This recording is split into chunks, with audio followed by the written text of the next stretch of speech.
Good morning, everyone. This is All Things Books and Publishing with. I just went Happy blank. anniversary to us. Exactly. Happy anniversary to us. Happy anniversary, Midnight Publishing. Happy anniversary to us. I'm Yvonne Mason. That is Mary Brotherton, and we run Midnight Publishing and our podcast, All Things Books and Publishing. And the reason Mary is singing Happy Anniversary to us is this is our second year. Today, actually, right? Today, yes. Today. The actual anniversary. Yes. And when I started this company, it was not started with the intent of growing like it has grown. It was for my benefit and two of my friends, because we had lost our publisher. She decided to have a heart attack and die on us, which I thought was rude, but God had an really opportunity. Yeah, God knows all these things. And he gave me an opportunity because he knew things were needed to happen down the road. Ha! You know, it's so amazing. You and your two friends are still benefiting from it. But how many others have benefited from your answering God's call? We have 30 authors and we have 131 books on Amazon by said authors. That is nuts. I remember when I first came on board, a little over, well, it's actually almost about a year ago. Yeah. You were celebrating your first anniversary. When Yep. you and I kind of got involved again, I knew I had a lot of books to write and to publish. And I remember spinning out of control at lunch because I had so many. And I'm like, because Yvonne had asked me, what kind of books would you want to get published? I can work with any of them. Like, well, I got this one called, I got this other one called, and it was like, it was something out of the Three Stooges and the Twilight Zone. Because Yvonne just put her hand on the table, she goes, stop. Just stop. Because, I know she couldn't understand me. I was speaking gibberish and Swahili at the same time, I think. Because my mind was spinning out of control, and I could not fathom where to begin. I had so many ideas for books I wanted to write, and so many books I'd started that Yvonne just said, stop it. Make a list of all the books you've got and put the ideas at the bottom. But, no, they're my ideas. I don't want to lose them. Put them at the bottom, Mary. Work on what you've got and send me what you have. And for the most part, I've done that for the last 24 books. However, there's a few books that slip in that will not be denied. Like Grandma's Heart Attacked Her and Perfectly Perfect. And the newest one, Am I Depressed? I don't know. Do I look depressed? No. And I can't wait to get started on that book, but I'm going to put it aside until I finish Nacho Killian. Yeah. This little book, ladies and gentlemen, it's once I took a different direction in the graphics, and when I get through fighting with Grok, I can get this little book released. But the one we just released is Writing is a Nice Hobby. Now, yeah, that came out 2 days ago. 2 days ago. So for those of you who have had that sentence said to you, and you look at people and you go, what? Mary took and put it into a book because we as writers, authors, have to write. Because if we don't, then we lose our minds. The voices in our heads will not shut up. Now, let me give you a good case in point. Roy Owenby, who hit me up out of the blue after I published Ellie Ryan's first book, Secrets, I get an email and this person says, "My name is Roy Owenby and here's my manuscript." And I went, What? "What? Where did he come from?" His first book was The Amnesia Puzzle. Cute, wonderful book. And so I asked him how he heard about us. Well, actually, he told me that he had read Ellie Ryan's book, so I told her about it, and she says, yes, he's in my writers group. So me being the detective I am, said, oh, okay. She said he asked where I was published. So he didn't even ask, is there a charge? What do I need to do? Is there a contract? He just sent me his manuscript and said, here, publish it. And you know what I love about Roy and his books? Even though he didn't have the guidelines to begin with, he knew right away.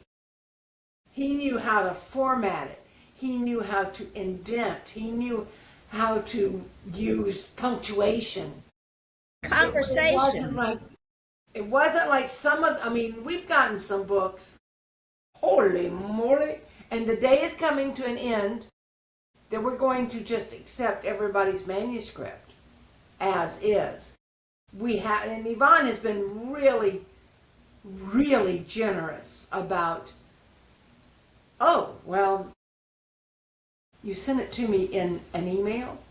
Never mind, I'll just copy and paste it. Oh, you sent it to me in a PDF? Oh, never mind, I'll just convert it. You sent it to me in 14-point Arial, bolded, headlines, page numbers, all these things I don't want. Never mind, I'll fix it. We're not doing that anymore. The day has come. Well, I mean, we've got 30 authors. Before you know it, we will have 300. And Yvonne is doing all of her work, except for very minor things that I do with her. She does it all by herself. And the last manuscript that she sent to me, she said, I need help. This is a manuscript from hell. It's driving me crazy. I can fix it. I started it, but I'm done. I can't do it anymore. Well, Oy vey. what had happened is I had gotten it corrected and got the dialogue like it was supposed to be, where when the speaker changed the dialogue was changed. right. And I got the cover done, put it up on Amazon, went to review it, and I went, this will not fly. It looked like a snake. Yeah. I said, no. The margins were, you couldn't just change the margins. You couldn't just, and if you know how to use Word, Microsoft Word, you know you can highlight an entire document and go up to the top and click the margins, and they go exactly where you want them. And you can click the indent, and it goes exactly where you want it. However, if the author has hit that space bar and moved and made their margins by counting 4 or 5 spaces, then those margins are useless. And if they have miscounted, and they might have 3 spaces for indent on one page and 5 for another, and who knows? It's very disconcerting and it's very difficult. But it's also, to me, it's imperative that an author understands. And this is why we say writers need to read. You read other people's books and you see how it's done. You know what this book reminded me of a little bit? The formatting was the Dick and Jane. Yes. See Dick, see Jane, see Sally, see Dick run, see Jane run, see Sally run. And this author put them all in one paragraph because in her mind it was all one scene. And it was. But it was wrong because you had Dick's perspective, Jane's perspective, Sally's perspective. That each one of those, whether it's dialogue or action, has to have its own paragraph. Unless you use conjunctions. And conjunctions are words like and, but, while. So, see Dick run while Jane sits still and Sally watches can all be in one paragraph. Because it's one sentence with these words that join these short phrases. So, it took me a minute. What is really aggravating, especially when you have to go back and redo all that when the book is over 500 pages long. When, as Mary says, it makes the book more expensive. Right, because the writer does not know how to write. That book in paperback for her author copies, $7.40. Oh, heavens. So I had to up the retail price to $20. And all that could have been fixed if she would have just understood basic writing dynamics. And also, I understand a lot of the things were done for emphasis, but after a while they became cliche. And repetitious. Because there were certain phrases or one sentence words that were used repeatedly. Right. And it might be how it would be done, in real life. Well, it's our anniversary. End stop. Well, good. It's good it's our anniversary. But when you do it in a book, those three sentences need to be separated. They can't fit into one paragraph. They just, number one, the reader will get so bogged down. And when somebody who's been editing books as long as I have, has to go back and read and reread, figure out, wait, whose perspective are we even in here right now? There's a problem. And you've only sent me a few manuscripts that needed reformatting. Right. This one was the hardest one. And as you said, it was sent to us as a challenge. And we accepted said challenge. Now, ladies and gentlemen, we don't change an author's voice. No. Because it is their voice. However, our goal is, as that author progresses in their writing, their voice matures. Yes. Because the first book that any of us ever wrote is not the same as the book we are writing now. I can remember when I first started working for Senior Life newspaper. I wrote to the editor or the publisher, and I said, would you send me your writer's guidelines? I'd like to submit a sample. She says, oh, we don't have guidelines. Well, they did as soon as I came on board. I made them. But she said, just send me a few samples of your writing. I found those things not too long ago. And then we're talking 25 years ago that I sent these samples to her. I thought, how in the world did this woman ever hire me? It was ridiculous. She didn't know better. She did not know better. So what we have done, ladies and gentlemen, is the guidelines are on our Midnight Publishing Group Facebook page. They are pinned as featured. They are requirements now. They are not mere suggestions. With 30 authors, and every few days I have 2 or 3 authors sending me their manuscripts. I cannot be reworking these books on a daily basis. No. And what is happening in our house is more and more of my children's authors and my adult authors want graphics in their books. We have created, through my own doing, a monster, which is not a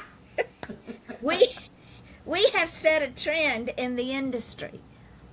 And you know, I thought it was really it was fun to work with you on Rose's newest book, The Can Do Kids. yes. I think it's called The Can Do Kids Build a Treehouse. Yep. But Rose was concerned that the images would overpower the story. It's a chapter book. It's made for older readers or for parents to read to their children. It's a precious little story, and it came out just at the perfect time for summer. You know, it's about a bunch of boys in a neighborhood that are bored and how the neighborhood rallies around them and helps them stop being bored. But Rose was worried that the images would overpower the story. And the way we do the graphic novels at Midnight Publishing is the way they were done in the early 19th century. Except we use color. And that means that there's one image per chapter. Now, we have done some other books that have one image per page, depending, and a lot of it depends on how the story's written, what the story's about, and how the voices from the writer actually speak to Yvonne as a designer. My Mistaken Identity had one image per page, but it was not a chapter book. It basically was a very short story that she magically transformed into a graphic novel. Because she knew where to put the pictures. And sometimes I will send her a manuscript for something like that, and it's all just 1 page or 2-3 pages of story with no separation. And then other times, like with my Am I Depressed, I break it down into very short verses because number one, it was a poem. But number two, as I'm writing, I have images in my head of, oh, I wonder if Yvonne would do this. I wonder if Yvonne would see that. So I have some ideas of where I want the images to go. And I show her that, and she'll either go, good idea, or she'll go, Mary doesn't know what she's talking about. Let me just fix this.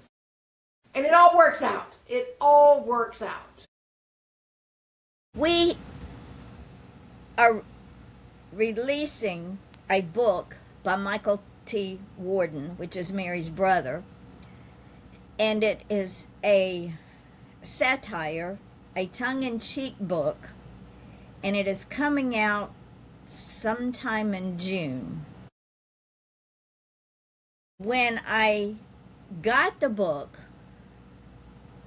and did the graphics, did the cover, I sent Mary a couple of the graphics first and the cover before I sent it to Michael. And I said, this is where the vision is going. So when I finished the book, I sent it to him, and he said, I don't know how you do it. I don't know how I do it either, except it's a God's gift. It is such, to me, it is such a joy to be doing what God has given us the talent to do. Carol Bellavance, sweet, sweet author. She's actually number 2 in May. Two or three. I can't She's remember. one of 4 top sellers in May at Midnight Publishing. And she sent me a message yesterday on Facebook and asked me if I had all the statistics for book sales. I'm like, I don't have any of them. I said, Yvonne tells me who's number one, who's number two, who's number three, who's number four, for which book. And I said, I don't need to know the statistics. I said, if you want to know how many books you sold, ask Yvonne. But she also said, thank you so much for everything you do for us. And I'm like, what? I was very gracious because my mama taught me how to be. And I said, you're very welcome. It's my pleasure and my honor to do what I do. But I'm going in the back of my head, what am I doing? You do the I graphics that recognize. I know what I do. I know the individual tasks that I do. But to me, it doesn't feel like I'm doing anything other than playing. I'm having a blast. One of my great joys is to see who these 4 top sellers are each month. One day, again, I will be at the top 4. Bless her heart, and Ramonda put me up there one month. Yes! Everybody gets their turn. Everybody gets their turn, and Carol Bellavance gets her turn over and over and over because she is also doing God's will. Exactly. She's doing, and she was dragged into this kicking and screaming, but it was nice of her to acknowledge what I'm doing. But it gives me such immense pleasure to be able to make the graphics and share the talent that God gave me to do that. And speaking of talent, let's circle back around to writing is a nice hobby. Now, ladies and gentlemen, I was in my banquet hall doing an event, and a gentleman said, what do you do? And I said, I'm an author. He says, oh, well, that's a nice hobby. And I went, okay, apparently you don't understand the business. You just said I'm an author. You didn't say I'm an international award-winning author. No, because that would have felt like bragging. Yeah, and I don't brag. So I brag for you. So Mary's She is an international best-selling author, and she's had documentaries made about her books. So Yvonne Mason is not just somebody who she's not a pretender. She knows what she's doing.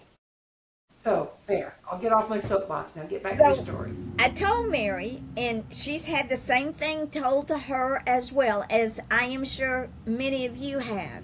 So Mary, I want to say Gwendolyn said that she had that. Yep, she had that well. same. Oh, it's a nice hobby. It's not a hobby, ladies and gentlemen. It's a passion. It is now. It is the air that I breathe. It really and truly is. And now it is a business. I'm not going to say it's a job, because if it becomes a job, then it's no longer a passion. It is a business, and it is a business that is a gift from God. Ergo, it is a gift to authors who come on board. So Mary wrote a book called Writing is a Nice Hobby, and she explains in this book things that have been said and the feelings or the thought processes that go back into that statement. That book has just been released. And the video that I did for the release of that book says it all. The music's going, writing is a nice hobby. And the author's typing furiously going, it's not a hobby and my books are on Amazon, go buy them. So...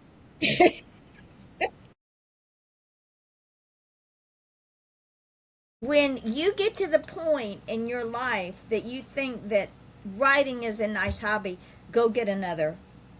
Get another hobby. Yeah, because if it's you know, I would say that painting is my hobby, but I also make money from my painting. Right. So I can't really, and I have people God bless her. My niece is patiently waiting. She commissioned a work of art from me a while back. She commissioned it in November, and then I had the heart attack in December. And I'll get back to my paints when I get back to them.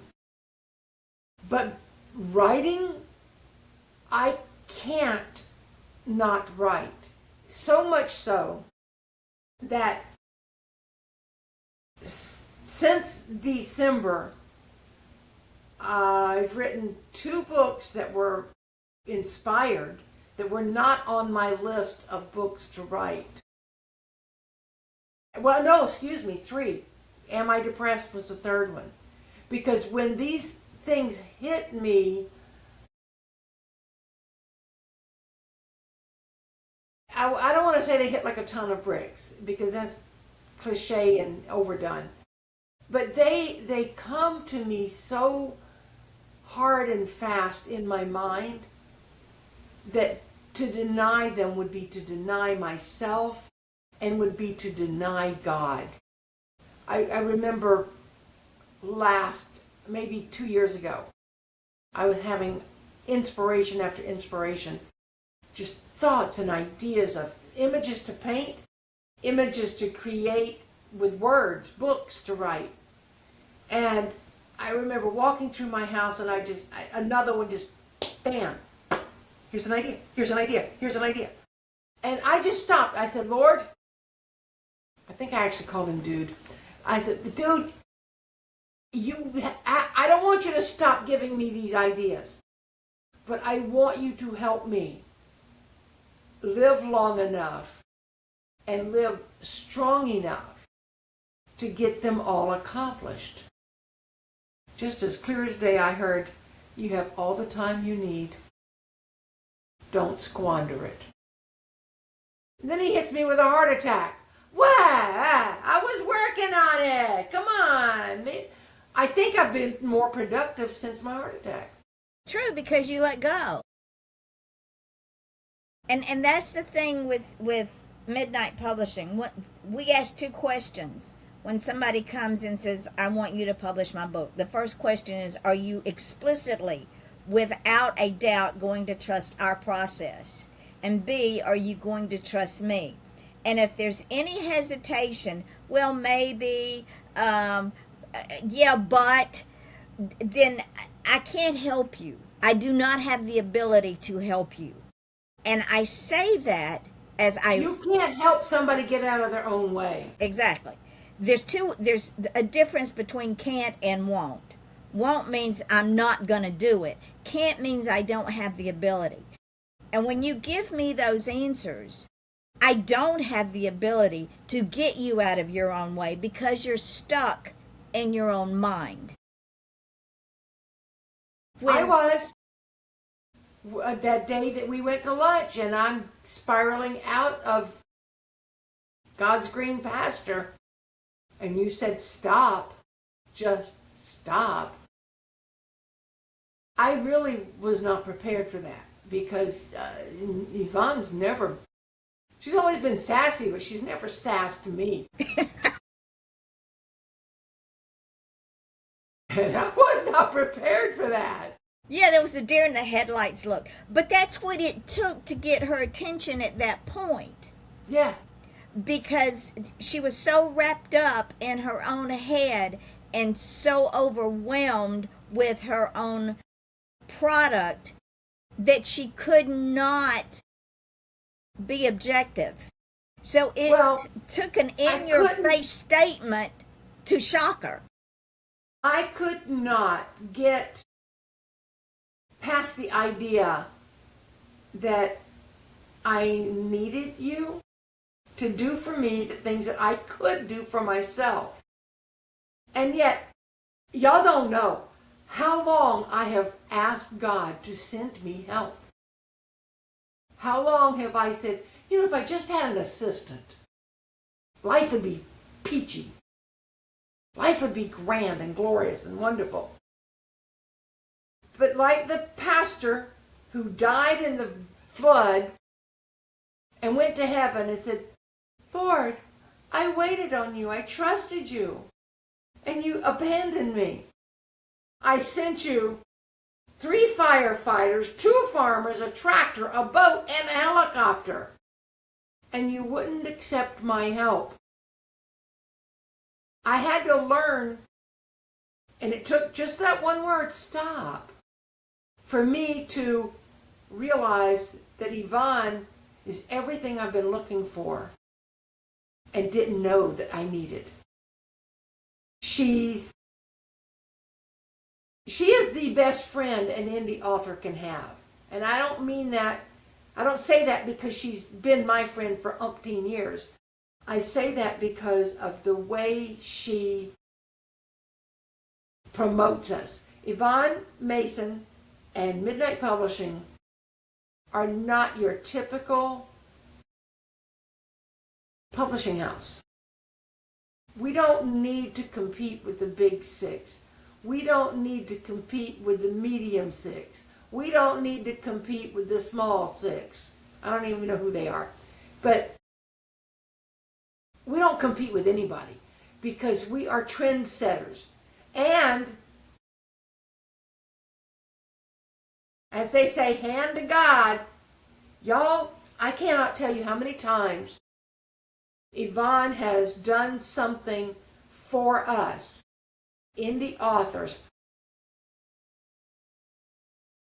literally either days, weeks, or minutes before I get an email from somebody offering to do the same thing for me for $2,000.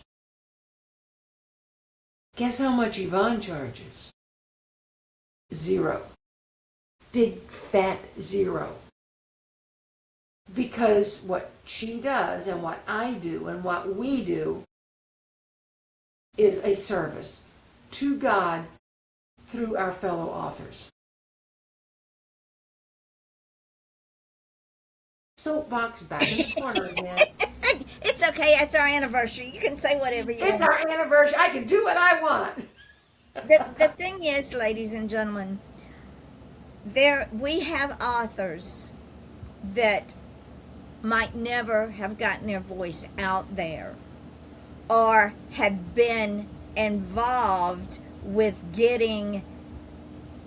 trying to get or being involved with the big 6 and the repercussions thereof. Sherry Ann Richardson was with one of the big 6. She was with Penguin. Never saw a penny of her royalties at 3%. Got a five-figure, 6-figure advance. Out of that, had to pay for books, marketing, and the marketing was crap. Had to pay for a PR person. And she never saw a dime of her book sales, because if you're given an advance with one of the big 6s, if you don't sell enough books within a year to pay them back that advance, you never see your royalties. They keep it. Plus, you have to pay them back. Yeah. Out of your And pocket. imagine 3%. If her book cost $15, she wouldn't even get $5 of that. Mm-mm. So how many books would she have to sell at 3%? You know how much I get of my royalties? I would say 100% because I do, but it's not technically 100% because Amazon has to take their chunk. And I am so happy to have Amazon taking its chunk. Because the first 2.5 years that I was a published author, I did it the hard way. I did it by calling and emailing and reaching out and researching printers all over the United States and some outside the country even, to find out how much is it going to cost me. So first of all, I had to find out how much the cost was going to be so I could set the price on it. Because I had to buy the ISBN or IBSN. I always get those backwards. International Booksellers Number. ISBN. Yes. Had to pay for that. Had to pay for my barcode. Then I had to figure out, okay, well, if the barcode costs this, the IBS, ISBN. if that number costs this much, basically $75 just to buy one. So if I'm going to be mailing these books out to everybody who orders them, I have to pay for the envelope. I have to pay for the postage. Now I have to pay for the printing. That's 5 components I have to figure. Not to mention my time. My time was never factored into this. So I had to do a lot of math. Writers don't typically like to do math. But I did all the math, I did all the figuring, and I spent hours upon hours signing books, which I still love to sign my books, and then sending them out. Now, if you order a book from me from Amazon, I don't sign it unless we have an opportunity to meet in person, and then I will be happy to sign it. But you get these books from Amazon, and Amazon takes care of all that minutia for you. It puts it in an envelope, sends it out, takes care of shipping, handling, everything. That alone has freed my time. But the biggest thing that has freed my time is recognizing that God put Yvonne in my life again. I mean, she's never left my life. She's always been there. But we didn't communicate daily like we do now. And some days we skip. Few and far between. But he put her in my life in a specific capacity so that she could help me stop worrying about all these things. Just because I can do it doesn't mean I should do it. And stopping this micromanagement of myself and this need for perfection and the ability to trust the process. And there's so many steps to that, but it's really only one step. Because the way I looked at it was, I trust God. And God gave me Yvonne. And you ask for help. I asked for help. Be careful what you Why ask would for. I take this free offer of help and say, nope, I can do it myself. I'm waiting for God to save me from this flood. Not gonna, thank you, but I don't need your helicopter. No, you gotta be smart and you gotta realize the gifts that are put in front of you. God has given both Yvonne and me separate but interlocking gifts that we work with. And thank goodness he has given her insomnia. Yeah, the other morning at 3 o'clock I was typing an email to the author. Yeah, I do that, people. I got it on my mind, couldn't get it off, couldn't sleep, so I just got up and sent her an email. So let's circle back around to Roy Owenby. I said at the top Yes. of the podcast that he just showed up one day. Okay, so we get his book, The Amnesia Puzzle, up. We get it out. The cover is popping. He loves it. So we bring him on the show. And he says, well, I have this and this and this. I said, and you haven't sent them to me. Why? Okay, so he took that as a personal challenge. And he sent me 2 more books, back to back.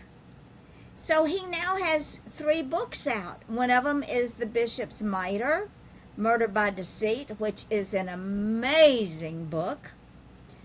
And the other one escapes me, but if you look him up, you'll find it. They're all live. The Wilderness of Ren.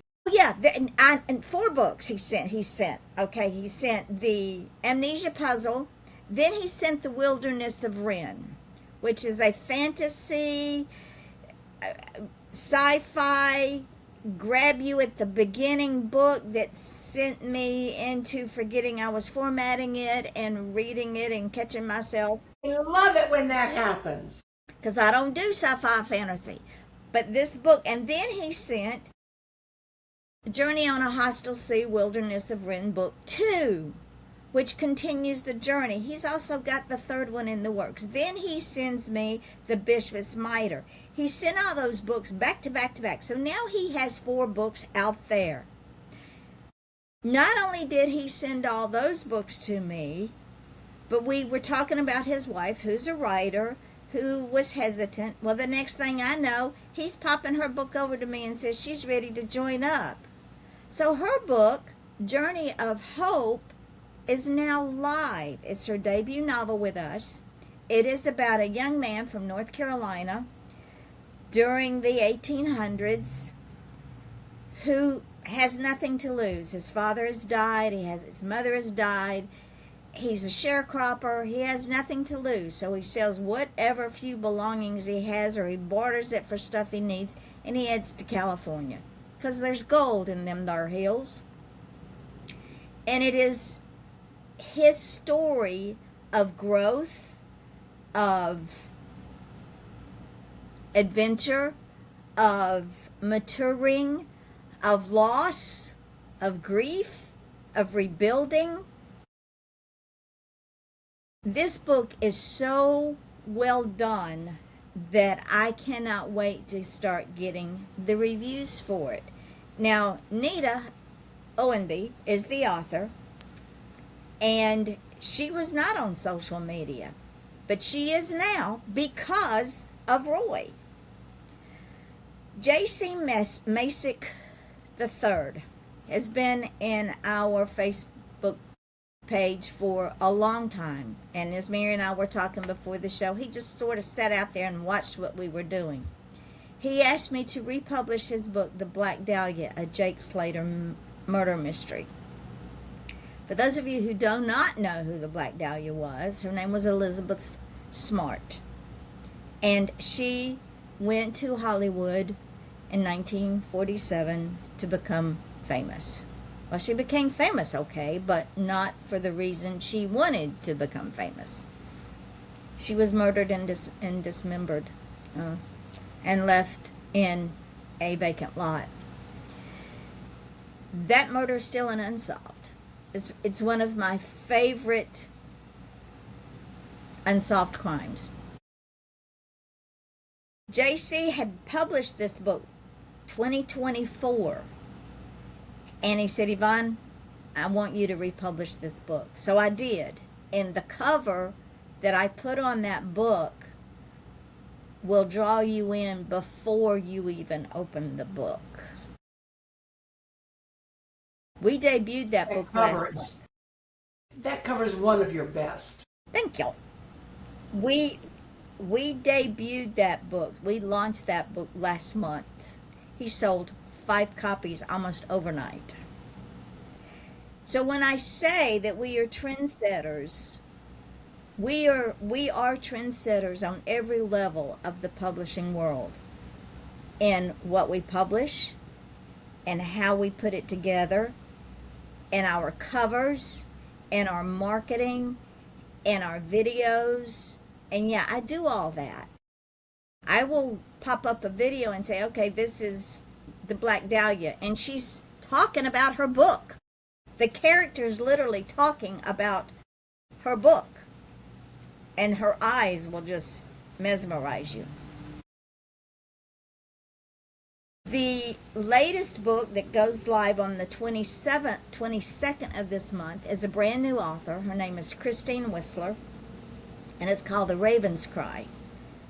That book is a wonderful, wonderful, wonderful story. And when I put that book together and created the video for it, again, it's the eyes of the raven. Have you noticed, Mary, Yes. when you see that video? Those wings. And Oh, those wings caught me. this is what we do. And we do it because Mary and I both, if you put the years that we've been out there, it's well over 50 years together in this industry. I have probably forgotten more than the young ones will ever know. And then, what about Andrea and what she brings to the table? Yes.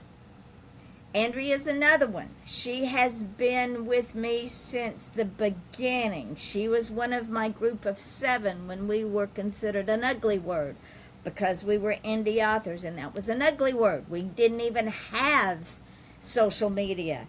We had MySpace. We had to create our own network.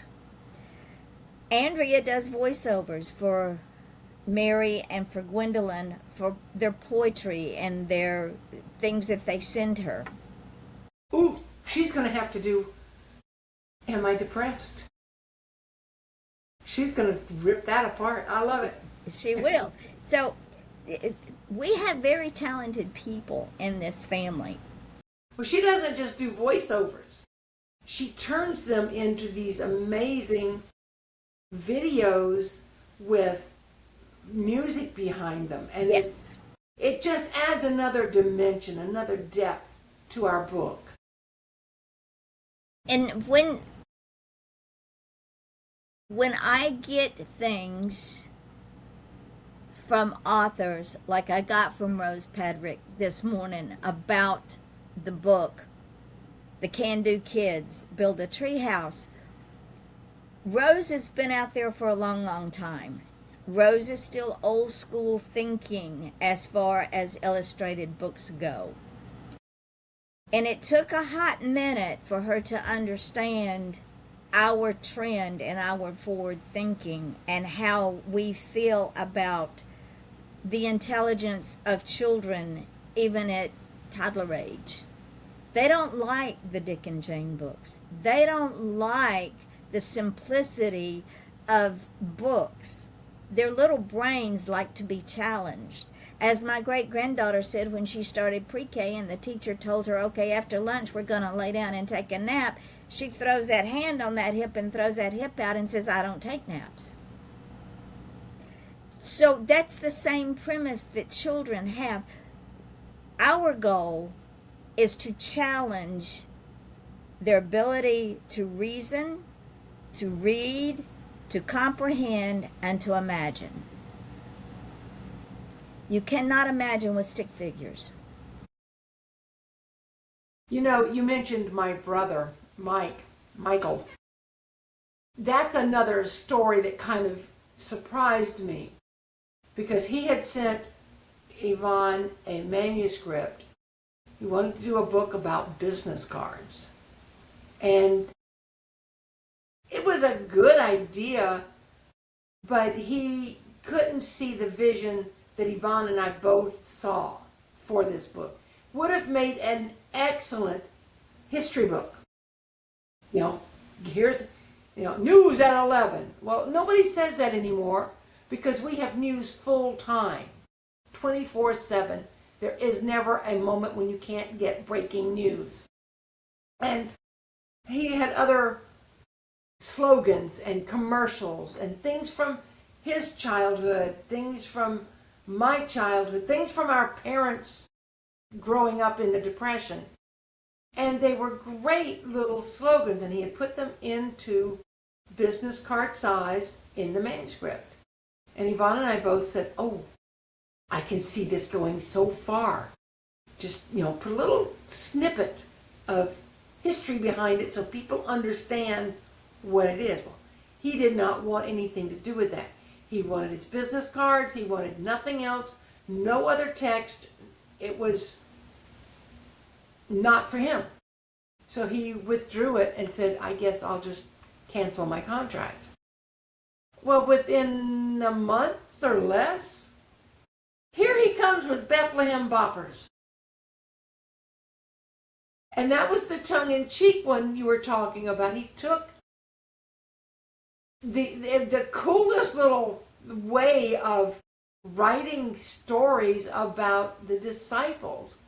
And he said, you think it's tough converting people now?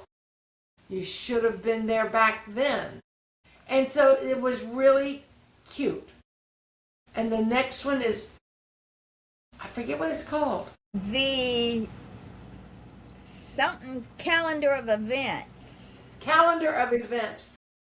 And it's, to me, that's my favorite. I really like it because he's got these, and Yvonne turned it into magic with the graphics. But there's discussion about the upper room.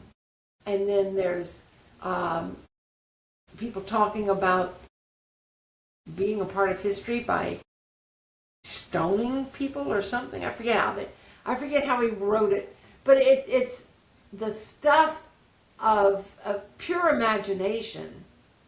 If you were there, it might have been this way, kind of thing.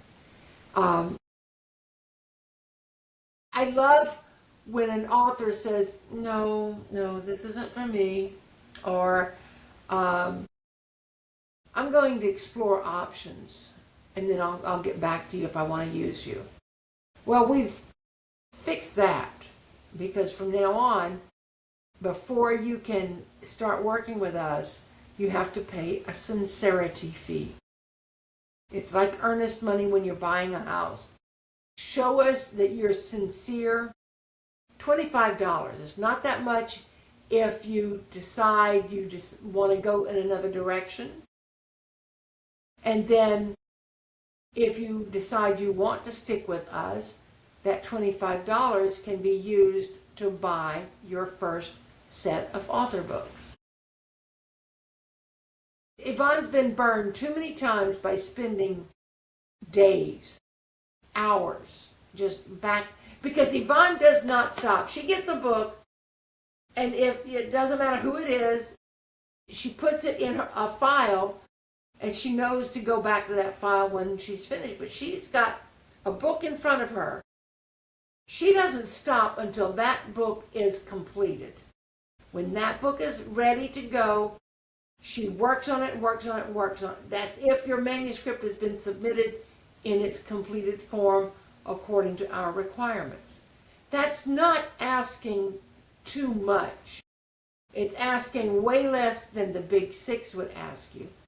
Because, by the way, they take 2 years to develop a book. But yet your book's supposed to be completed when you send it in. Why do they need 2 years to develop it? Yvonne prides herself in getting her books out as quickly as possible, but as polished as possible. And if she sends me a book of mine and says, here's your book, tell me what you think. Like it, love it, or do I need to make changes? Oh, I tend to always have at least 1 or 20 changes. Can't help herself. But I try. Usually, it depends on what it is. Sometimes there have been times that I've been, should I tell her? No, it's not worth it. But I helped her yesterday with somebody else's book, and I said, it's great, I love it, except I wish the woman knew how to spell. And she's like, oh, did I miss a few spellings? Because I thought I got them all. I said, send it to me, I'll fix it. And see, and that's where the separate pair of eyes comes in, because I had been through that book 4 times and still missed apostrophes in the word to.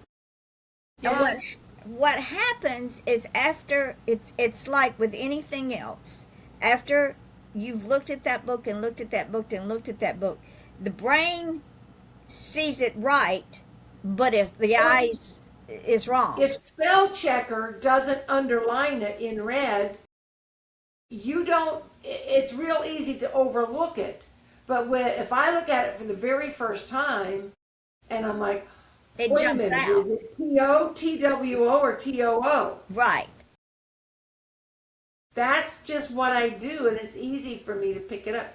And I did find just one situation where there were 2 spaces behind periods. I'm like, well, that's just one mistake. That's not. I wouldn't have even commented on that if that had been the only mistake I found. And that's okay. That's why she and I work together. Yeah. And we work together well. I've sent her book covers and said, here, put a transparency behind it. But now I figured out how to do it with another program that I use, and it works. But ladies and gentlemen, She's unstoppable now. yeah, we have our first international author. Margot. Margot Milburn lives across the pond. Unless you count Christine from California. Well, that's true, but she's still in the United States. Well, maybe not. California is a world unto itself. Anyway, Margot's book, Pasties and Passion Under Penlow and Lighthouse, is now live. It takes place in a Cornish village, and it was such a joy to put this book together. And again, I had to get Margot out of her own way. She and I had a video conference, and she says, I painted this picture, and I really want this painting as my cover. And I said, Margot, honey, understand this. It doesn't always translate well, and it doesn't always pop. Now, do you want to blend in? Do you want to stand out? So I sent her some cover ideas, and she said, I took this photo on my cell phone of my painting, and this is what I've done, and I really want this. And I said, Margot, a cell phone, as good as they are, A, is not a camera. B, if it does not pixelate well, you're going to have a muddy, muddy, muddy cover, and I will not put it up. She can use that photograph for promotion purposes. That's what I told her. So I redid the covers, sent them back to her. She signed off on them. When I built the cover to go up on Amazon, I sent her the full cover. I said, now do you understand what I was trying to tell you? And she said, absolutely. I know this. Go ahead. It's one of those things that you have a gift. It's an absolute gift to be able to see the big picture.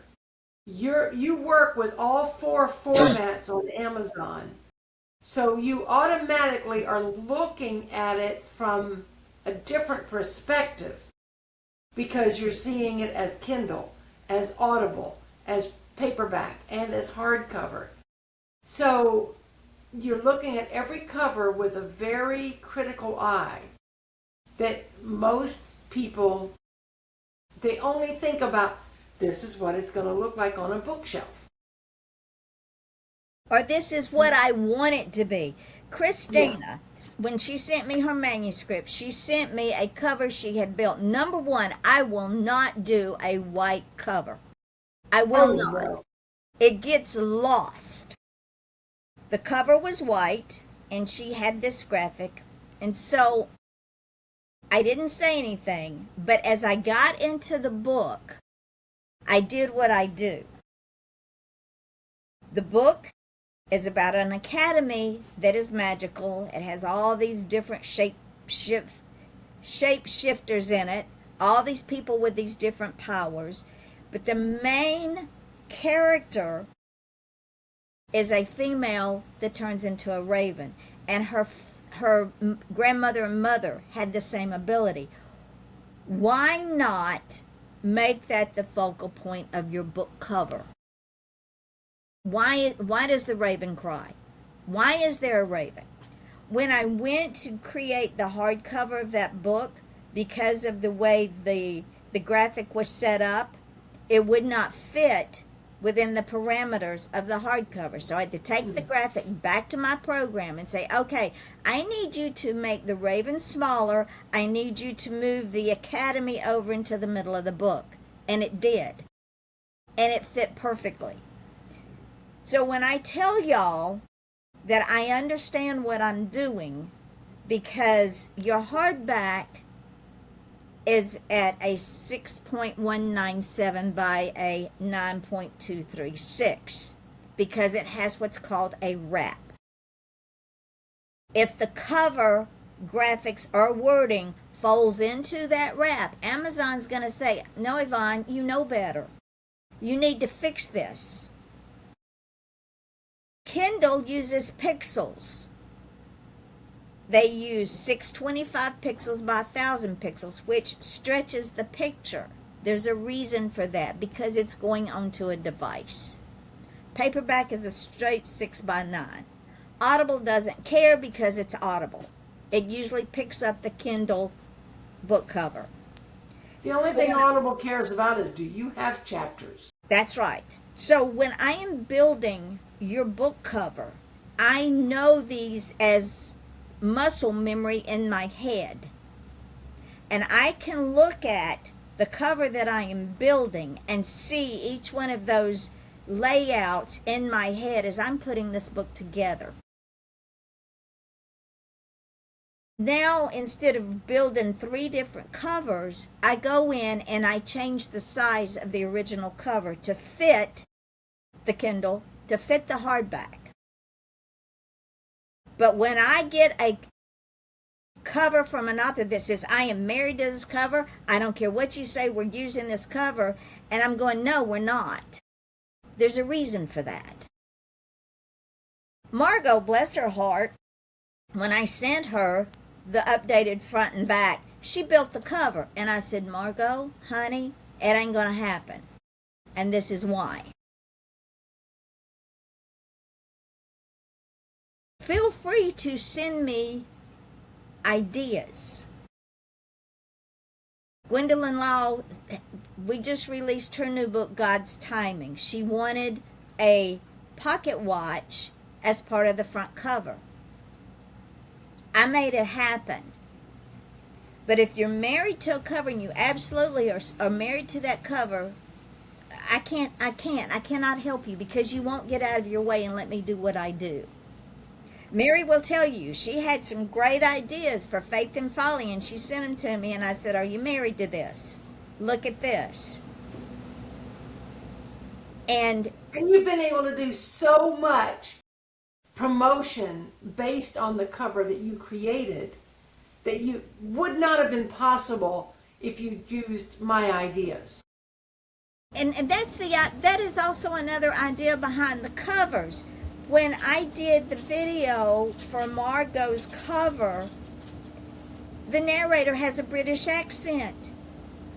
It shows the character walking around, and remember, this is an art form. And a cover is not just a cover. If you look at the covers that are out there by other publishing houses, me as an artist, it makes me sick because they've gotten lazy. I don't want your books to be hidden. When someone pulls up our author website or pulls up this podcast website and they see our 10-second advertisements, I want that cover to remain in their head. The Raven's Cry. I guarantee you people are going, what is this about? Yeah. The Black Dahlia. What is this about? Journey of Hope. Have you seen the people walking around in the little town? Yes. And the wagons? Mary's books. I never know what's going to be created out of her books. They just... The little boy. Okay, if I could be a giant. On the cover, there's a little boy sitting in a field, and he's thinking, if I could be a giant. When I created that video, that little boy just hops right up and walks on down the road, becoming a giant. Away. I love it. You have to get out of your way, ladies and gentlemen, and this is why we have been successful. You know, one of the covers that always gets attention, and it doesn't matter if I use a still or if I use one of your videos. If I could be a butterfly. I posted, I want to say it was one of the videos I posted as a story. And I got hundreds of people that I don't even know responding to it, telling me how beautiful it was. And did you say And buy I my wanted book? so bad to say, go buy the book. You should. Don't be afraid to say that. That's why we do that. That's why we put them. And ladies and gentlemen, not only do my authors get 10-second videos, once I get the book up on Amazon to be released, I go into the program that I use and create ad copy using the synopsis of the book and the title of the book, and get all this ad copy that I send to the authors along with the video and the still. Makes promotion so much easier. I guarantee you there is not another publisher out there who does this for free. They will do it. And there are a lot of vanity publishers out there who will tell you, send us your manuscript. In fact, since I've been publishing with Midnight Publishing, I get a lot of these agents and publishers and I don't know, booksellers or whatever, who now all of a sudden are interested in me because and my work of books, because I've got a pretty extensive repertoire. These are the same people that I emailed before I joined Midnight Publishing and said, would you be interested in representing me? Be my agent. I'll give you 15% if you'll just get me out there. Now all of a sudden I can't shake them off with a stick. But these people will be happy to work with anybody. And you go to their website and they'll say, you can get this program for $999, or you can get our deluxe program for $2,049.99, or you can get our platinum program. Well, the platinum program is what Yvonne does for us. I think her program actually might be the uranium program. It's bigger than platinum. It's amazing because she gets the book out there. Because most of these places, if you buy the cheap program, they'll give you a paperback book only on Amazon. You go step it up and pay extra, they'll give you the paperback and the Kindle version. Step it up again to get Audible. Step it up again and you get the hardcover. Yvonne just does it all. And then they'll tell you, oh heavens, if you work with one of the big six, they'll say, great, we'll get it out there for you. But we're going to need you to fit into this form. Because remember the publicist for Penguin? Mm-hmm. You found or you got an email from her, I think it was. A day in the life with a publicist. This wasn't even an editor or a publisher. It was just a publicist. But the publicist must meet with the authors so that they can determine if this author is marketable.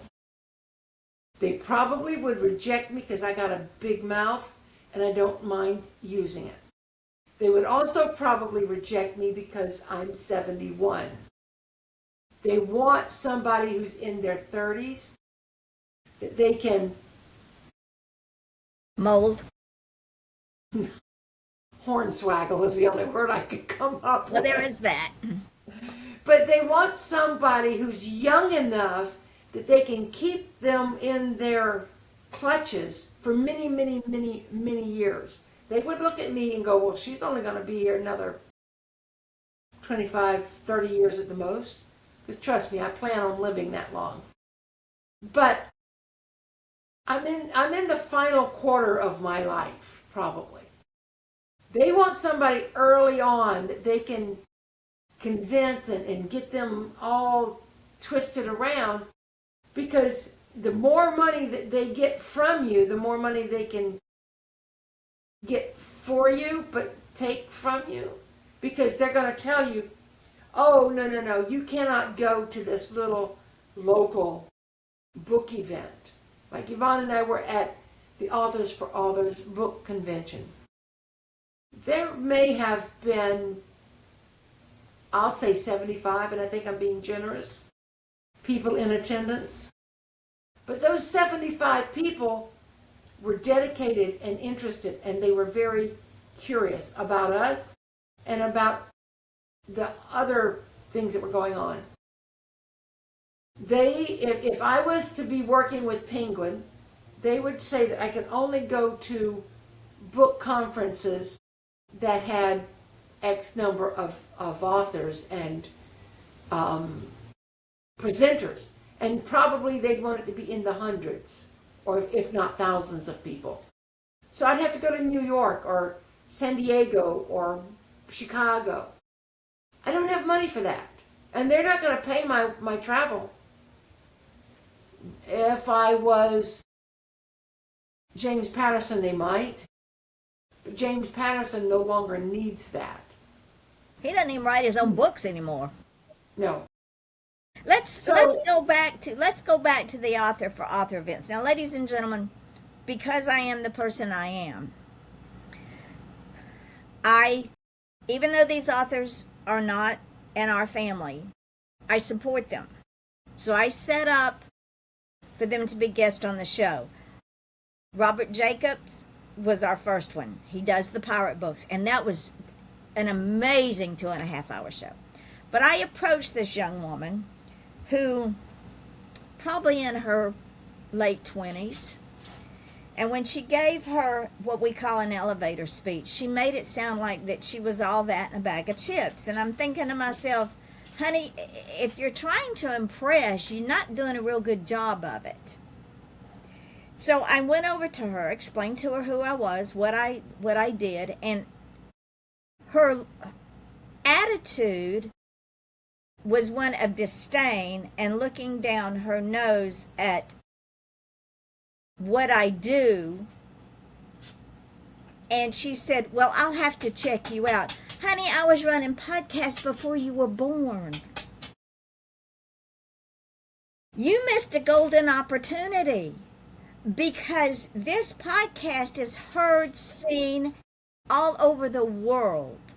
It is on our allthingsbooksandpublishing.riverside.com website. It is on YouTube. It is on Mastodon. It is on Tumblr. It is on X. It is on our author website at midnightpublishing.org. It is live right now on our Off the Chain page, and will go up on our Midnight Publishing page. It is on Substack. It is on Blue Sky.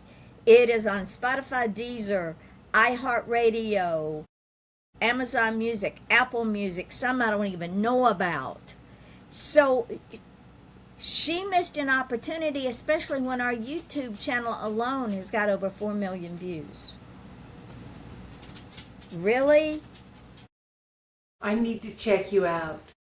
Now, see, to me, if someone's offering me a free hour or so on a podcast, I'm going to jump on it.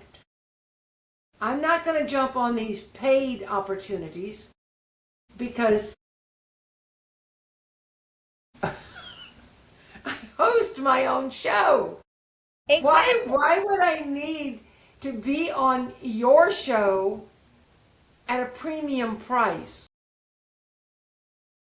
But it's not just, oops, I bumped the table and it went conky.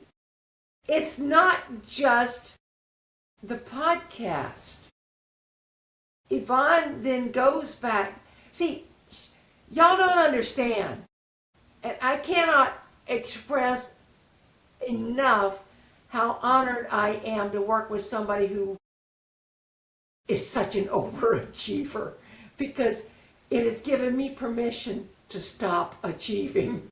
Although I'm still writing, but it's given me permission and the freedom to just do what I've wanted to do since I was 4 years old.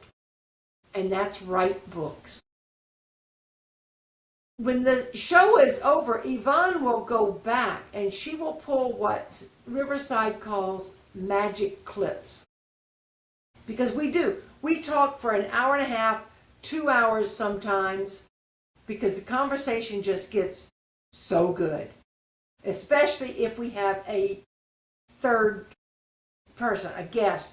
And today we're not having anybody in our chat. I don't know why. Everybody's out doing their own thing. Sometimes we have chat, and that's when I'll do my little chat message and let everybody know that, you know, we've got a little chat. Somebody's talking over there. But today it's awfully quiet, which is fine. We'll celebrate our second anniversary ourselves. We don't need you. We do need you. We're grateful you're here. But the magic clips, I mean, a lot of people don't want to watch or don't have time to watch a 2-hour show.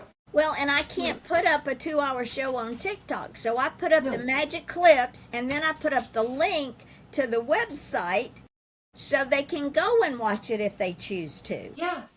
And she takes the time to rename them and brand them and do all the SEO stuff that you need done, so that when, you know, I'm sure she's going to have one that says Happy Anniversary Midnight Publishing, and then she's going to have something that talks, you know, she'll probably snip out where we talk about Andrea doing her voiceovers, and she'll probably pull out something where we're talking about Roy Owenby and how he came on board. She'll just grab these little sound bites.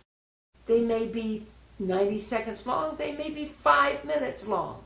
It is whatever it is, but it's perfect, because then that gives us even more opportunities to market ourselves. When we have when we have guests on, we get animated. Oh, wait a minute. I get animated all the time. Guest or no guest? It doesn't matter. I love living. I love my life. I told my son one day that my entire life is me time. I get so annoyed when I see these little video clips with these, usually it's women, but sometimes it's men complaining they don't have enough time for themselves. I need a little me time. I get it. When I was a mother of 2 kids running around, and then teenagers running around, and then young adults doing their thing, I felt overwhelmed for a moment, but I knew that those moments were there for a brief period of time. I never felt like I didn't. If I needed time for myself, I'd just tell the family, I'm going to pray. Sometimes I'd wake up after praying going, I guess I just needed a nap. But I'd always start out with God, I'd end up with God, and somewhere in the middle, He'd put me to sleep. But I've never been one of these people that felt like life could be better if only. I don't live for if only, woulda, coulda, shouldas. Every moment of my life is a gift from God, and even more so now that I've survived a widowmaker. I guess I should call it a widower maker. And it's giving you what I was saying though is I go back and I find the cool segments of our show with a guest where we are just having the time of our life. And you'll see us and I think Christopher Dunham was the one who got me started on doing this, because there was a point where Yvonne and I were just leaning back laughing to the sky, and Christopher was grinning, and men don't usually laugh raucously like women do. Their problem, not mine. But I love to take those moments from the videos and I use them to advertise the show. Because to me, everybody needs to see how much fun we have. And our show's not scripted, ladies and gentlemen. I've had people say, okay, do you send me questions? What do I need to do to prepare? Me? Well, Well, the only thing I need for you to do to prepare is show up. Yeah. Because the show takes on its own life form. We may start out with a topic in mind and we may start with it, but then, as with all things in mine and Mary's life, it takes on its own life form. Again, Midnight Publishing just took on its own life form. It, in my finite mind, was never meant to be where it is. Not saying I don't appreciate it. I'm grateful for the gift of God. God's got a plan. If we wind up by the end of the year with 300 authors, God will get me through it. He got me this far. Yeah. And You God remember when Aaron came on and he said, I'm a little nervous and I don't like being in the limelight. I don't like talking about myself. So you're probably going to have to steer this conversation.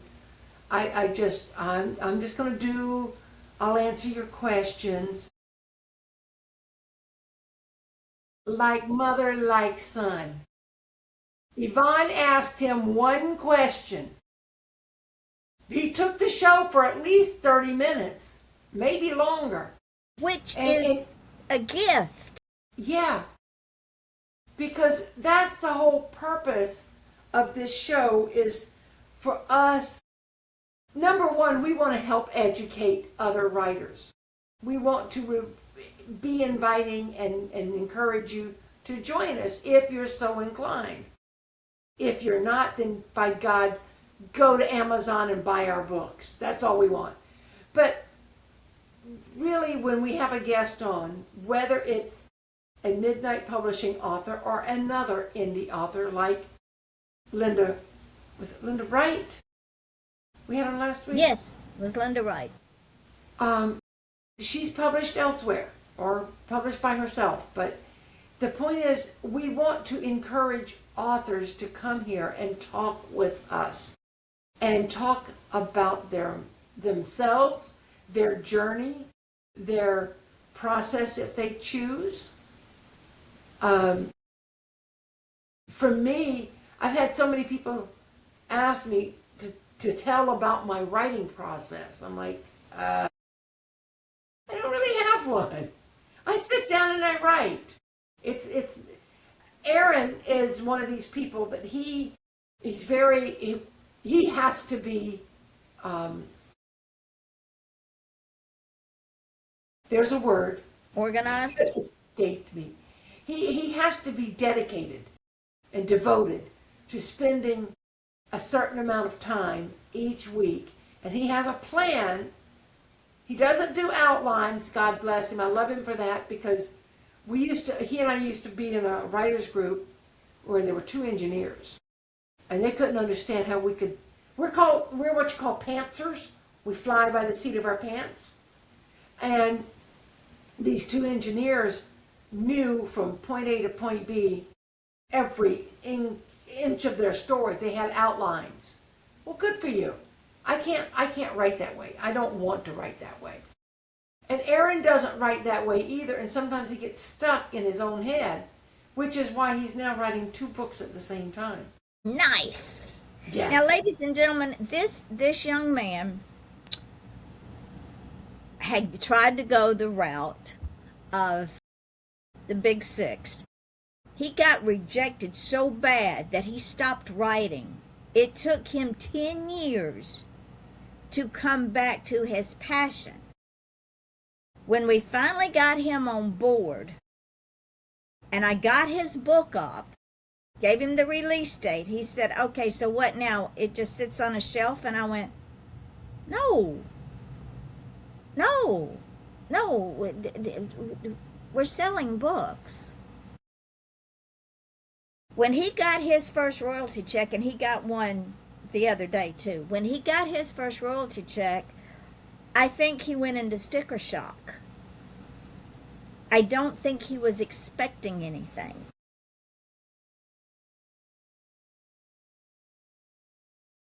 He has learned that it's okay to be him. He said, I'm not on social media. I don't like social media. I said, Aaron, you got to help me help you, honey. I can give you all the tools in the world, but it's like waiting on the God to save you. If you don't use those tools, I can only do so much because you have a separate group of people that you know in your network. And you will attract more. This is something that I have learned by being very devoted to posting on my 4 pages, LinkedIn, X, and 2 Facebook pages. I've given up on Instagram. It's too annoying. I just don't like it. But I post something every single day.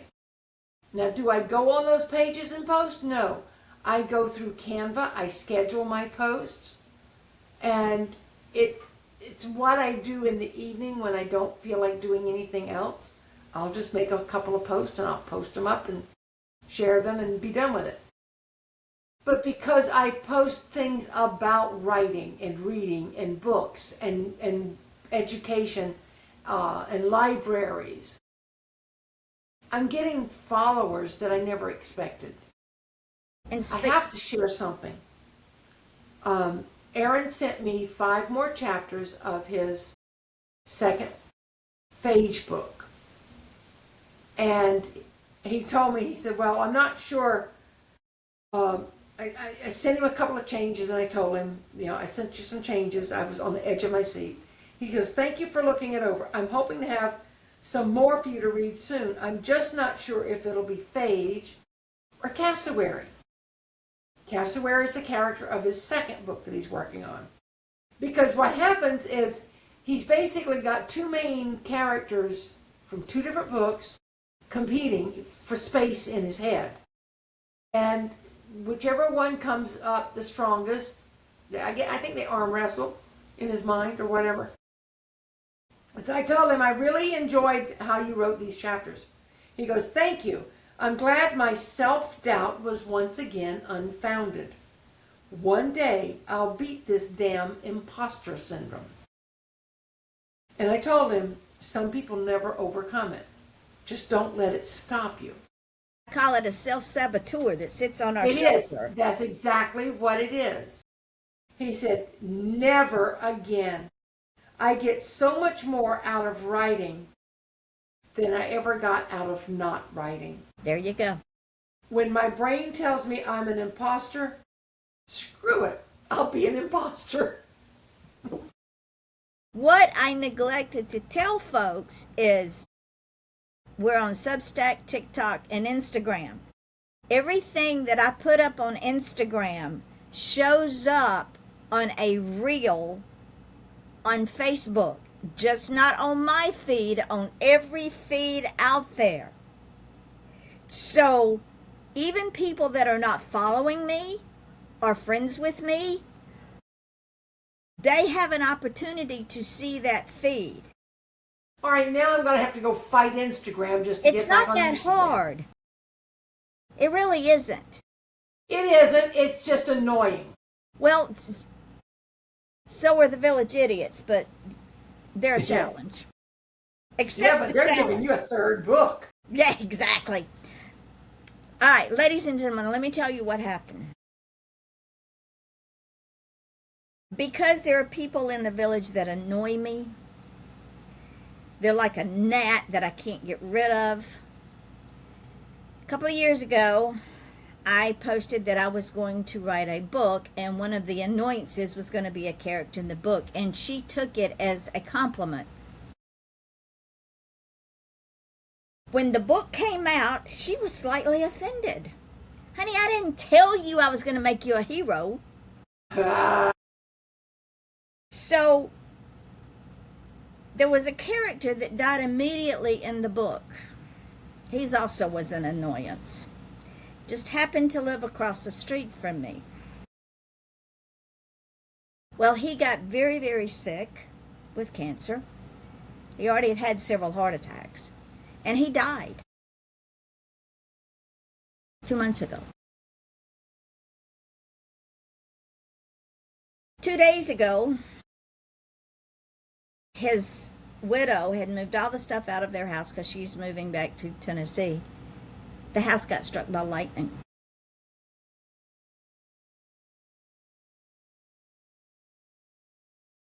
Was it karma? I don't know. But that's what we as authors do, because we are law-abiding citizens. We build characters and kill them off in our books. It's what we do. That's Call what it I a did stress. from the balcony. Yeah, call it a stress relief. But when people post, "Oh, she's writing a book about me," and they're so excited about it, and that character is not the character that you want them to be, never come to me with expectations, because it will be the opposite. So then she got real offended. Well, she showed up in another book, and I used some of her words that she used against me in the book, verbatim. Ooh. Well, now there's another third book that's probably going to come out because of the ongoing Village Idiots. I have a saying here in the village call, they do not want their idiots back. We have grown people that know better, who act younger than a toddler. We do not own the property that our houses sit on. We only own the house. We rent the property. Everything within this community belongs to the investors who bought the property. But some of the people in this village think they are entitled for whatever reason. And I find it amusing that they get offended when they are called to the carpet because of their attitude. I live across the street from this house that caught on fire from a lightning strike. The rumor mill started. Arson was mentioned, you name it, it all. Were there people in the house? Were there any pet? So I posted before any rumors get started. There was a lightning strike. Right behind that, there was no lightning. I didn't see any lightning. I didn't hear any thunder. I was outside all afternoon. There was no lightning. I said, I live across the street from this house. I had to move from my computer because my computer is at a window that faces the street and the lightning was trying to come in my window. Hello? Just because you didn't see it, or you weren't paying attention, or you were on another plane or another universe, does not mean it did not happen. Lightning strikes so fast that if I do this and lightning does that, I'm going to miss it. And it doesn't always come with thunder. And you don't always see it because it's in the atmosphere. It's like tornadoes that don't come down, but they're there. Oh, there wasn't a tornado in my area. Yeah, there was, honey. It was in the atmosphere. Thank call up God. funnel clouds if they don't touch down. It didn't touch down. I've driven through tornadoes that didn't touch down. So just because you personally didn't see it doesn't mean it didn't happen. My response to those statements were, if you had come and sat on my front porch in my rocking chair, you could have seen everything that was going on. One person said, well, what were the firefighters doing? So I said, if you had come and sat on my front porch, you would have had front row seats. They were doing their job. They don't willy-nilly run into a building like they do on TV. Number one, you have to assess the situation. Number two, you have to make sure who's partnered up with who, because you have a buddy system when you go into a burning building. You have to pull all of the hoses down in a systematic method to make sure that they're straight, they're working, and they hook up correctly. You have to open the hydrant and let it flush out all the garbage that's backed up in that hydrant before you can even hook up your hoses. There are protocols that have to be met before you ever enter the building. You have to find out if you can see the source of the fire before you go in that building. Because if you go in willy-nilly, lives will be lost. People need to understand there's physics involved in Yes. fires. And if they open a door too soon, they get a backdraft. And that's worse than just leaving the door closed. Fire feeds on oxygen and whatever fuel it's consuming. Sometimes, I had to go out and tell them there is, because they were asking everybody, is anybody in that house? And I said, no, there is no one in that house. She has moved out. The guy has died. The house is empty, because they have to assess, is there any yeah, person, animals, whatever in that house, so they know what to look for before they ever Right. enter. because if they don't, if there is someone in that house, then that's their main goal, is to get that person or animal out. But if they don't have to enter a burning building, they're not going to. If they can put the fire out from externally, then or protect other property. Sometimes the house is fully engulfed and there is no saving it. So at that point, their job is to protect adjoining Contain properties it. or In nearby. fact, the woman that lives behind this house, they hosed down the back of her house just as a precaution. Yep. So my whole point of this little exercise is, if you don't know, don't assume you know, and don't make an ass out of yourself by making statements that you don't know anything about. Because you'll wind up in one of my books. Just saying. Yeah. Just saying. You'll wind up in one of my books, because I find it hilarious. It would be another dramedy. Book 3. The Village Idiots continue. So, let me tell you what books have been released. At the end of the month, we released the last two of Sherry Ann's gardening books. 101 Beginning Gardening Tips and 101 Secret Gardening Tips. If you've not read Sherry Ann Richardson's gardening books and her A Chocolate Lover's Garden, you need to. This woman is absolutely amazing. She's a homesteader, and she has learned by trial and error. And I would say that she is an absolute expert in the field of gardening and homesteading and the cacao plant. Yes, you can grow cacao in Illinois, because she's doing it. We released God's Timing by Gwendolyn Law, which is third in her affirmation series, taken from her coloring book. I'm so glad she did that. Me too. She's got more to do. Writing is a Nice Hobby by Mary Brotherton, which is a tongue-in-cheek into how to answer people when they make that stupid statement to you. Journey of Hope by Nita Owenby. It is her debut novel. It's an amazing book. Once again, I forgot I was working on it and was just reading it. I went, oh, you got to go back, Yvonne. Pay attention to what you're doing. And then we are releasing Margot Milburn's book sometime this month.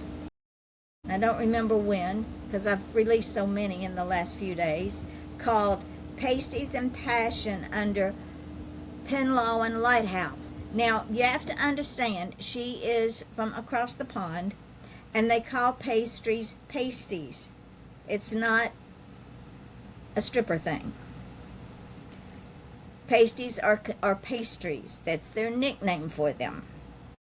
And her book is written using British English. In other words, things like neighbor, we spell it N-E-I-G-H-B-O-R.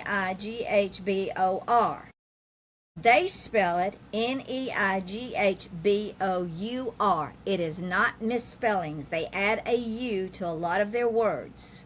And I left it because it is her voice. Right. She has already had 4 pre-orders on Kindle for that book. It is. The book just came out. I know. It's amazing. Then we are releasing Christina Whistler's book, The Raven's Cry, on June 22nd. I will be putting up Rose Patrick's book, The Can Do Kids Build a Tree House, either later today or tomorrow after I get back from an airport run at dark 30. That book will probably come out on the 28th, 22nd as well. I have two of Mary's books I'm working on, Nacho Killian and Am I Depressed? And then I will be caught up for a hot minute. As soon as I say that, somebody sends me new books. Look at her. She's got another one coming. I see it. I see the face. It's coming. It's not far away. And I have to tell you something. We have an author. He's a minister that used to preach at the church that I attend. His name is Paul Dawson. He is on board. He and I had a conversation about AI. And I discouraged him from using AI to polish his work. And I explained to him why. I said, Amazon will kick it back and they will ban us all. And it steals his voice. And it steals his voice. So he sent me the book. Mary and I looked at it. We tried to fix it. I sent it back to him. I said, look, this isn't going to work this way. So he redid it and sent it back to me. I formatted it, sent it back to him. He said, Yvonne, after talking to you and after talking to a friend of his named Claude, he said, Claude said the same thing you did. Okay, in my world, if one person calls you a jackass, you can pretty much ignore it. If two people call you a jackass, you might want to think about it. But when a third person calls you a jackass, you're pretty much a jackass. So when Claude told him the same thing that I had told him, he said, Yvonne, I want to take this book back and refine it in my voice. And I said, I'm all for it. Because we use AI as a tool. We don't use it as the be-all to end-all. AI is in everything we use. It's in the computer I'm talking to you from. How do you think Riverside was created? It's on your TV. It's in your computer. It's on your vehicle. It's in your phone. It's artificial intelligence is here. It's like when cars were created and took away from the horse. Spell check is artificial intelligence. Exactly. People get their knickers in a twist. But when you get advertisements from this company that says, we can create your book in AI for $99. Don't fall for it. Please do not fall for it. Because I hope this man will take his book and break it in half. Because he has a perfect book with a companion workbook. And the way he built it the second time, he put the workbook part at the end of the chapter, like we have done with some of your books. Yeah. And it worked out perfectly. Because I talked to him about it when I sent it back to him the first time. I said, look, you have a perfect book here. We can market the workbook as part of the book. So it will be interesting to see what happens when I get it back. So, well, I think the biggest thing for him is to remember that he doesn't need all that fancy formatting. And that's what I told him. He had, I think, 3 different colors in it. Yep. And for me, it's distracting because there's so much information. If it was a small book, children's books, graphic novels, you want them to be colorful and eye-catching on every page.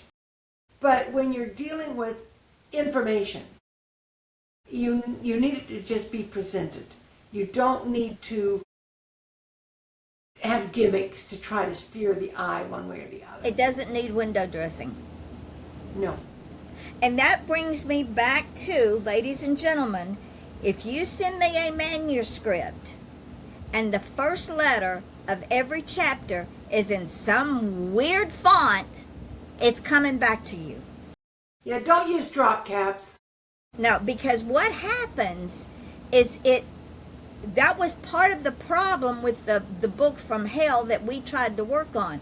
It messes up the alignment of the entire chapter. Everything is in 12-point font, New Times Roman. I will go in and fix the title pages and the copyright pages. I don't need any help doing the copyright page. I don't need any help creating your cover. If I send you a graphic and say, what do you think of this? A simple yes or no. We are now starting to send back manuscripts for approval with non-editing available on the author's part. If you have something you want to add or something you want me to look at, you need to send it to me in an email. Because once I formatted that book and I've put page numbers on it, I will never ever do not put headers, do not put page numbers, because I will take them out. Your book does not need headers. People know the title of your book. You don't need your book title at the top of your page with your author name at the top of your page. They saw it on the title. That's a throwback to the 20th century publishing. It's not used. That's how the Big Six did it. It's not used. We want so badly to emulate what we think is the way it's done, when instead we need to be thinking that others need to emulate us.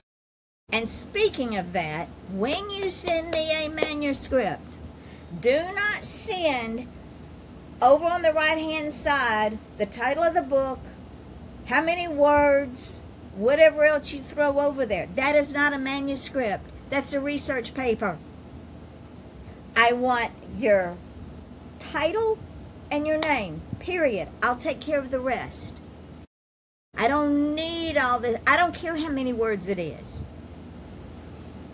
Because it is what it is. Because just like with the one manuscript from hell, the number of words never changed in her manuscript, but the number of pages changed because of her style of writing without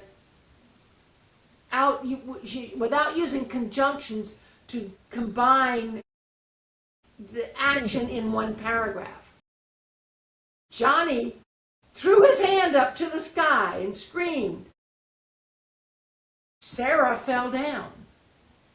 Margot went to church. There are three different actions that mean three different paragraphs.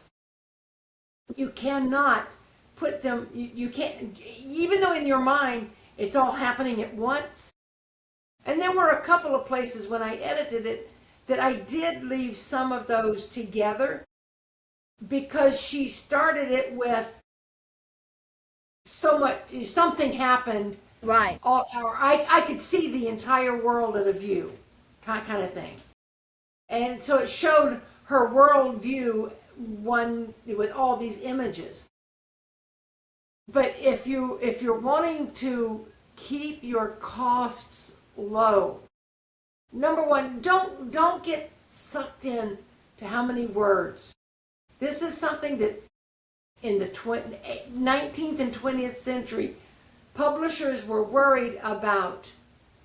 If it's a fantasy book, it's going to have this many words. If it's a romance, it's going to have that many words. If it's fiction or nonfiction, the word count changes. It doesn't matter. At Midnight Publishing, we do it the way it's done. We do it our own way. And you don't, my brother Mike read Erin's book, and he emailed me and he said, well, I've been reading Erin's book, and I will say this, why use one word when five will do? fantasy authors do tend to be very wordy, and that's fine. Just structure your words so that you don't have to have a separate paragraph for each action. And then you don't have to use more pages. Because the more pages you use, the more the book's going to cost you, and the more it's going to cost your readers. And if the book costs too much, They're not going to buy going to it. sell very many. And that is our goal here, is to keep your book reasonably priced. Now, I want to go back to pricing and distribution and royalties. Amazon doesn't always,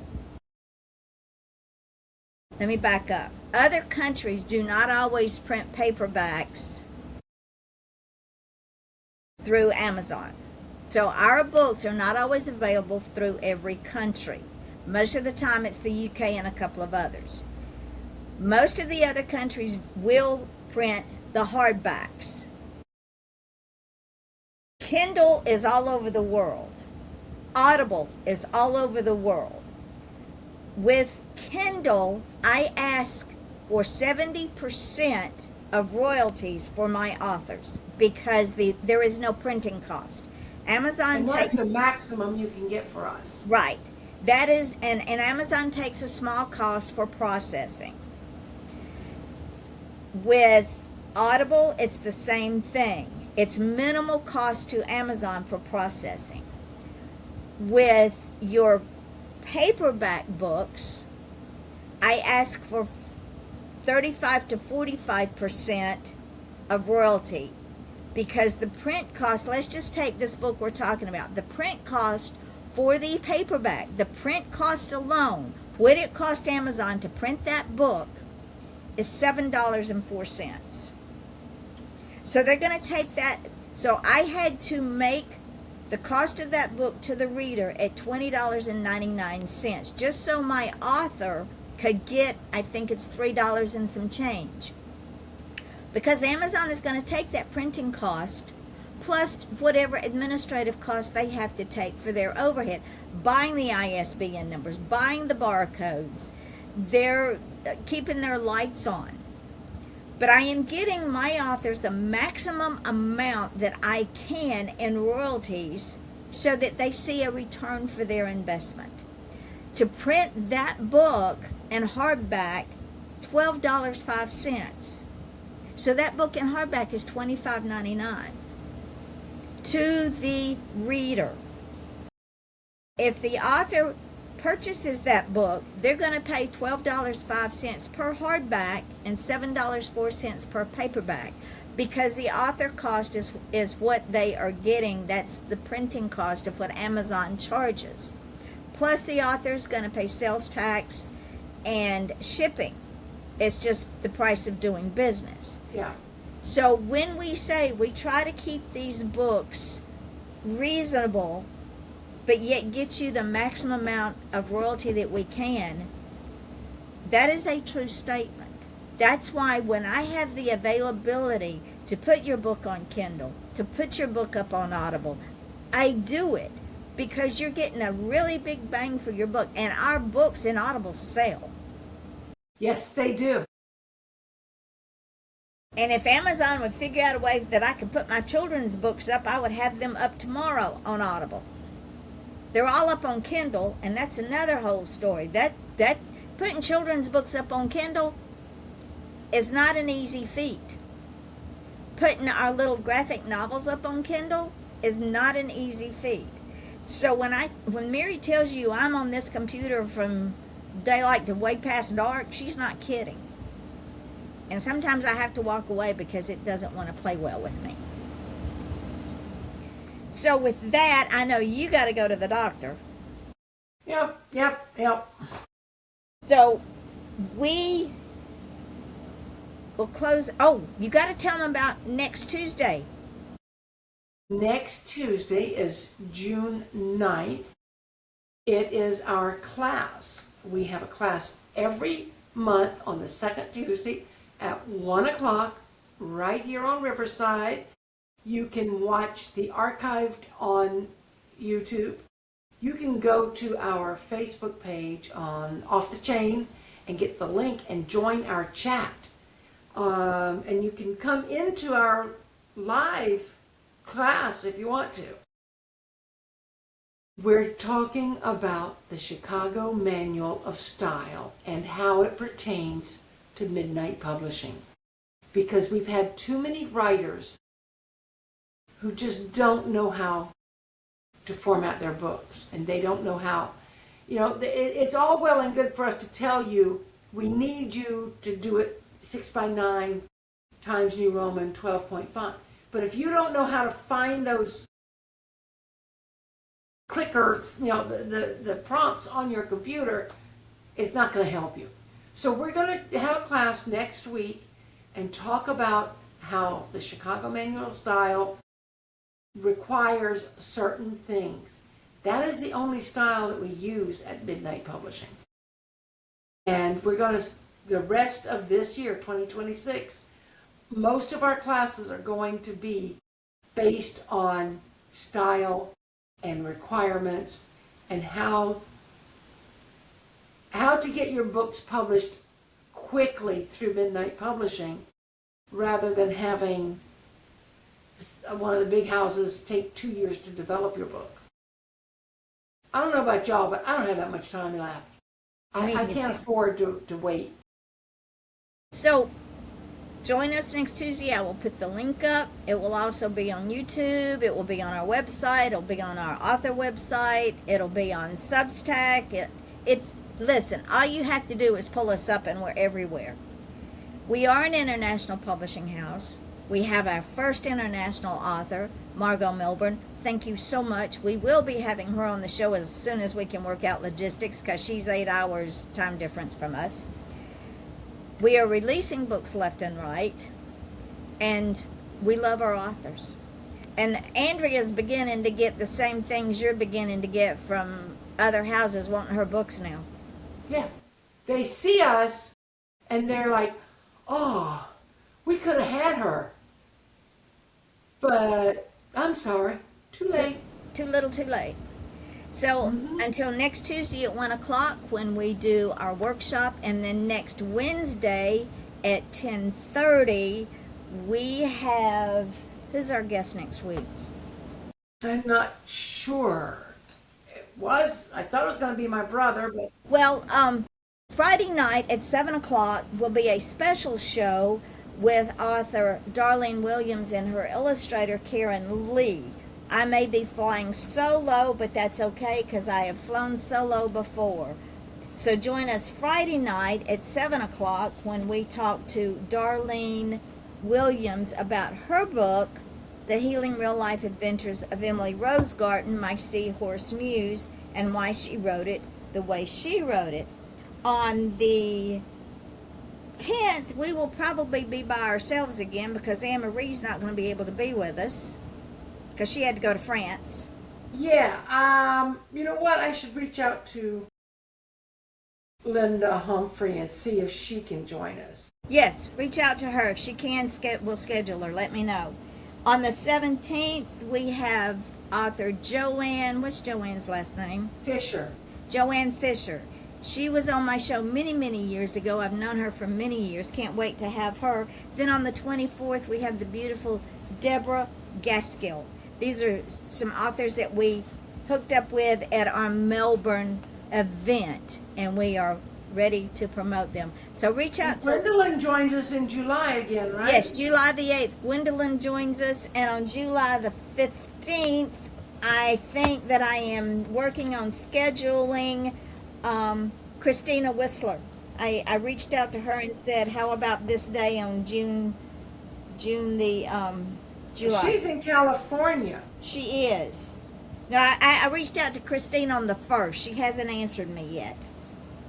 So and she may need to be a little later in the day. We can do that. We can accommodate that.